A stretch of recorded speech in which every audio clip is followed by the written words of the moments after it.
ओम भीम श्री पार्श्वनाथ भगवान जनेन्द्राय नमो नमः।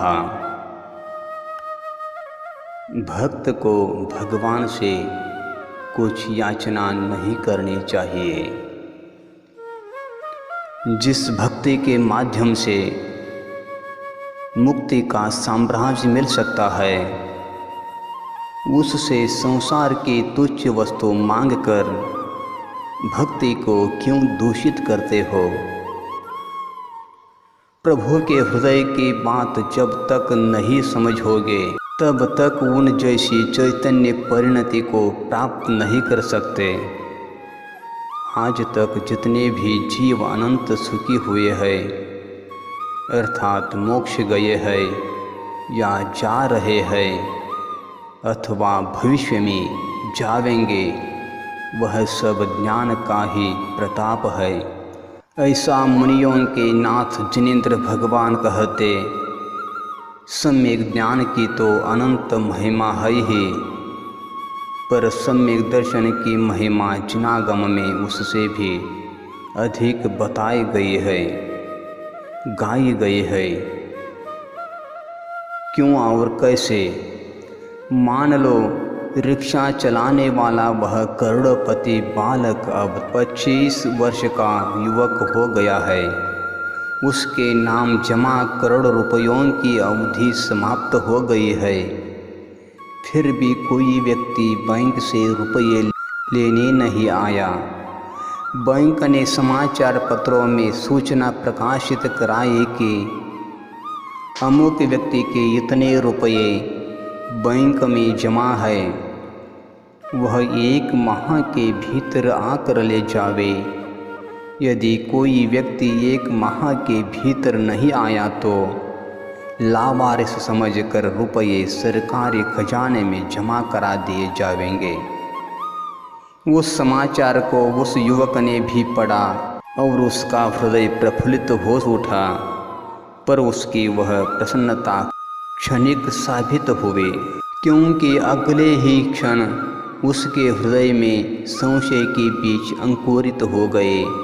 वह सोचने लगा कि मेरे नाम इतने रुपए बैंक में कैसे हो सकते हैं, मैंने तो कभी जमा कराए ही नहीं, मेरा तो किसी बैंक में कोई खाता भी नहीं है।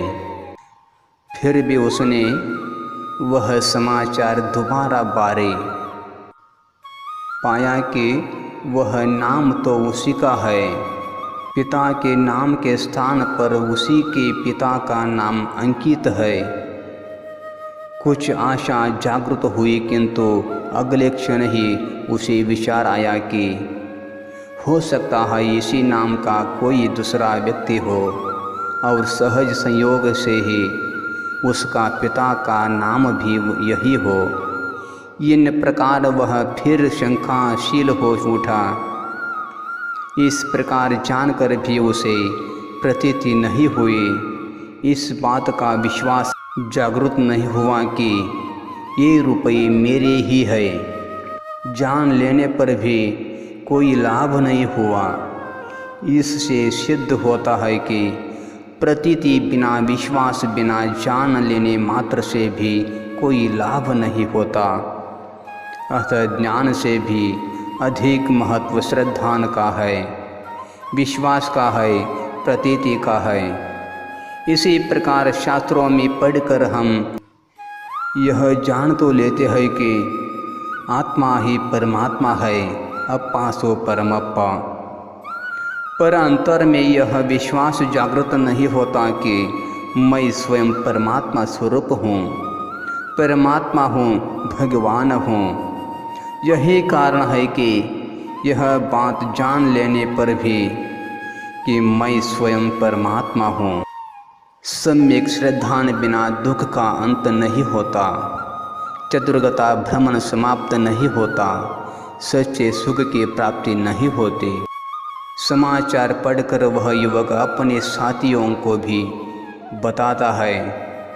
उन्हें समाचार दिखाकर कहता है कि देखो, मैं करोड़पति हूँ, अब तुम गरीब रिक्शा वाला नहीं समझना, इस प्रकार कहकर वह अपना और अपने साथियों का मनोरंजन करता है।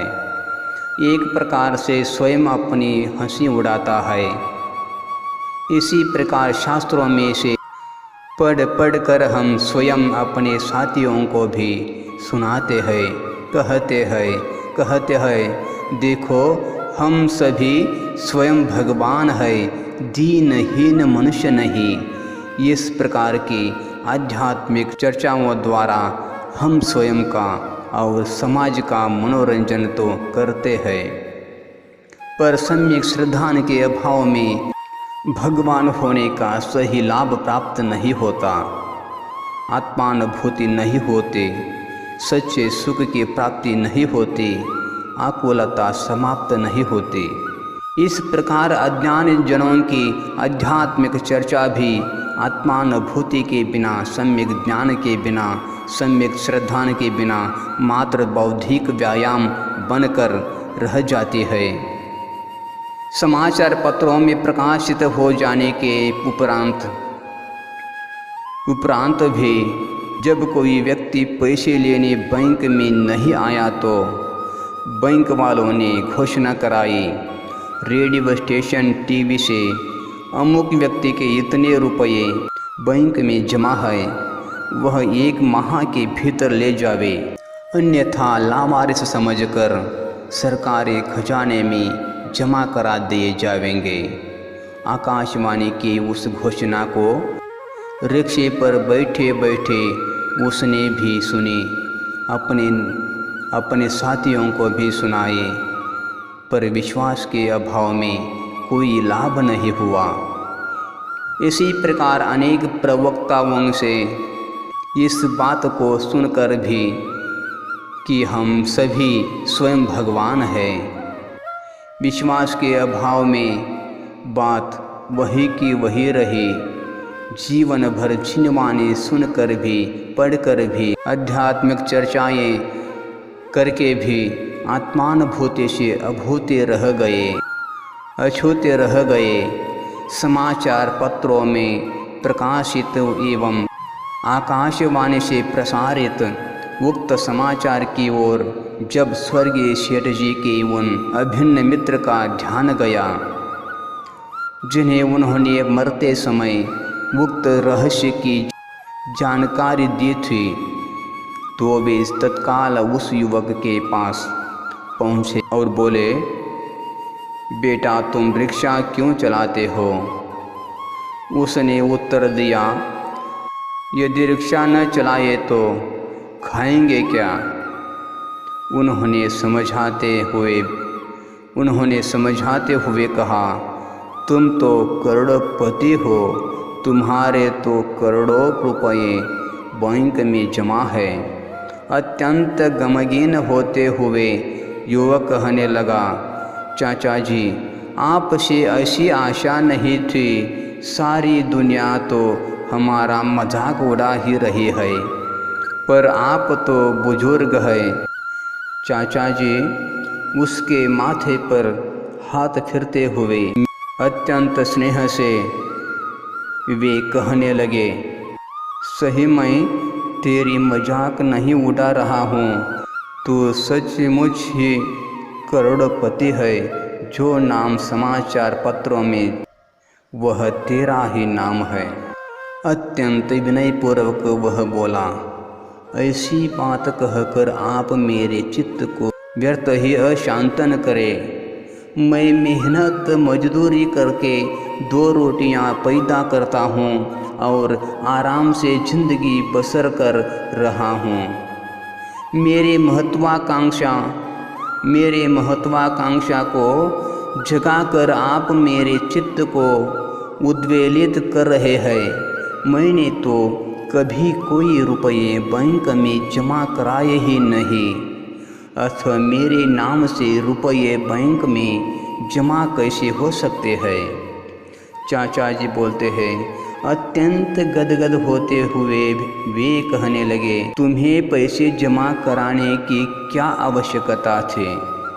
तुम्हारे पिताजी स्वयं 20 वर्ष पहले तुम्हारे नाम 1 करोड़ रुपए बैंक में जमा कराए गए हैं, जो अब ब्याज सहित 10 करोड़ से भी अधिक हो गए होंगे।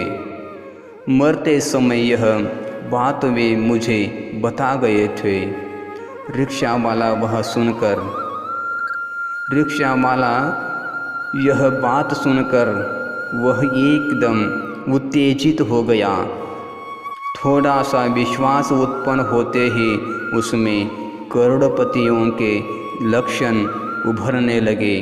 वह गर्म होते हुए बोला, यदि यह बात सत्य है तो आपने अभी तक हमें क्यों नहीं बताया? चाचा ने कहने लगे, उत्तेजित क्यों होते हो? अब तो बता दिया, पीछे की जाने दो, अब आगे की सोचो। रिक्शा वाला कहने लगा, पीछे की क्यों जाने दो? हमारे करोड़ों रुपये बैंक में पड़े रहे और हम 2 रोटियों के लिए मोहताज हो गए। हम रिक्शा चलाते रहे और आप देखते रहे। यह कोई साधारण बात नहीं है, जवाब देना ही होगा। चाचा जी बोले, तुम्हारे पिताजी मना कर गए थे। आखिर क्यों? इसलिए कि 20 वर्ष पहले तुम्हें रुपये तो मिल नहीं सकते थे। पता चलने पर तुम रिक्शा भी न चला पाते और भूखों मर जाते थे। पर उन्होंने ऐसा क्यों किया कि नाबालिगी की अवस्था में कहीं तुम यह संपत्ति बर्बाद न कर दो और फिर जीवन भर के लिए कंगाल हो न जाओ। समझदार हो जाने पर तुम्हें ब्याज सहित 8-10 करोड़ रुपये मिल जावे और तुम आराम से रह सको। तुम्हारे पिताजी ने यह सब तुम्हारे हित में ही किया है। उत्तेजना में समय खराब मत करो, आगे की सोचो। इस प्रकार संपत्ति संबंधी सच्ची जानकारी और उस पर पूरा विश्वास जागृत हो जाने पर उस रिक्शे वाले युवक का मानस एकदम बदल जाता है। आजीविका की चिंता न मालूम कहो चली जाती है। चेहरे पर संपन्नता का भाव स्पष्ट झलकने लगता है।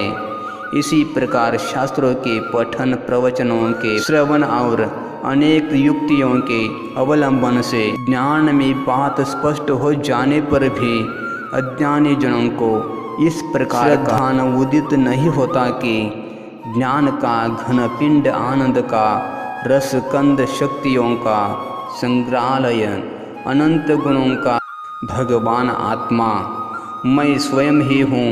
यही कारण है कि श्रद्धान के अभाव में मुक्त ज्ञान का कोई लाभ प्राप्त नहीं होता। इसी प्रकार काल लब्धि आने पर किसी आसन्न भव्य जीव को परम भाग्योदय से किसी आत्मानुभवी ज्ञानी धर्मात्मा का सहज समागम प्राप्त होता है और वह ज्ञानी धर्मात्मा उसे अत्यंत वात्सल्य भाव से समझाता है कि हे आत्मन, तू स्वयं भगवान है। ओम नमः।